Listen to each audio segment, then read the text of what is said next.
Is it just me, or do you find this time of the year in a primary school really funny? Because it's the time of year where staff lists for next academic year are being discussed and announced, and there is more anticipation in the staff room for it than when Gareth announces the Euro squad.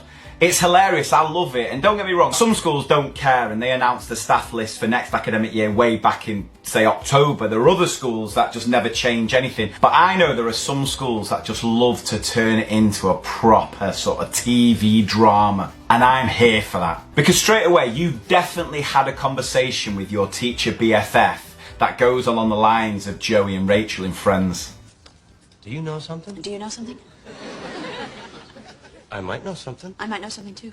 The discussion of who's going where has dominated the staff room for weeks, and there's always that one member of staff who's convinced they have the inside scoop because they carpool with a member of SLT, and they do a full-blown presentation in front of the whole staff room like Jamie Carragher on Monday Night Football. Yeah, of course, this person's going to go there because they've already worked there with that person there. Despite having the tactic boards out and convincing everyone they know, they never ever get it right. Then comes the actual staff meeting where the staff list will be announced to every member of staff, and everyone's on tenterhooks.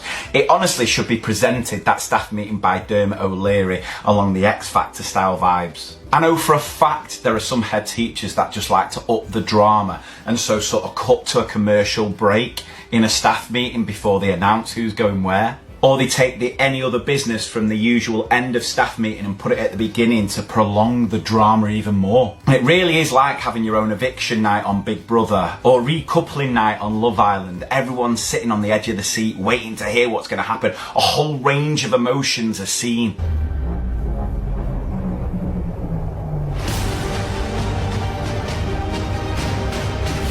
There's always tears as year group partners who love each other are torn apart. TAs are having to be recoupled with other teachers, and it's not all doom and gloom because there is that moment of ecstasy if you find out you're not moving year groups, and therefore you can actually have a summer break. You're not having to spend every day in school moving everything to your new classroom and redoing all your flipping displays. Oh, that is a moment. That is a teaching moment that is so full of joy.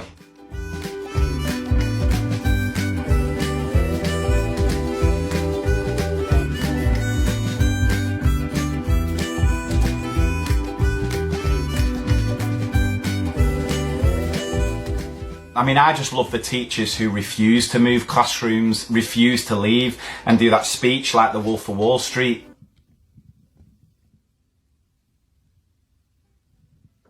I'm not leaving. I'm not leaving. I'm not leaving!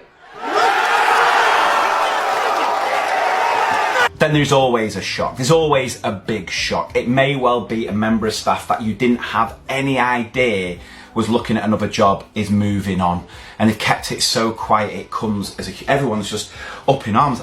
How did I not know? I mean, there are other staff members that make it blatantly clear they're leaving. They've already organised the leaving do for months in advance. But then there are some who keep it so stum you are almost offended that you didn't know. And if it's not a case of someone leaving, there's always a stalwart, a member of staff who has worked in one year group for years, who is suddenly thrown across the other side of the school, and that gets people talking.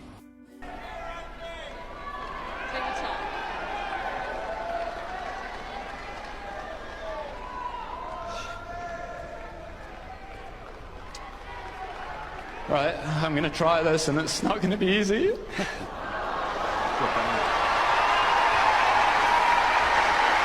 And finally, I always feel sorry for the teacher who ends up moving up with the same class.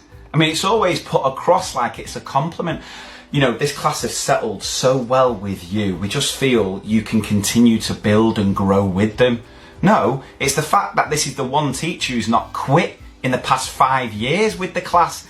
They've got the most challenging class and they've just about managed to make it to the end of the year in one piece. And how are they rewarded? With having to then be in class each day during the summer, moving classrooms again. Wounded. I do feel sorry for him.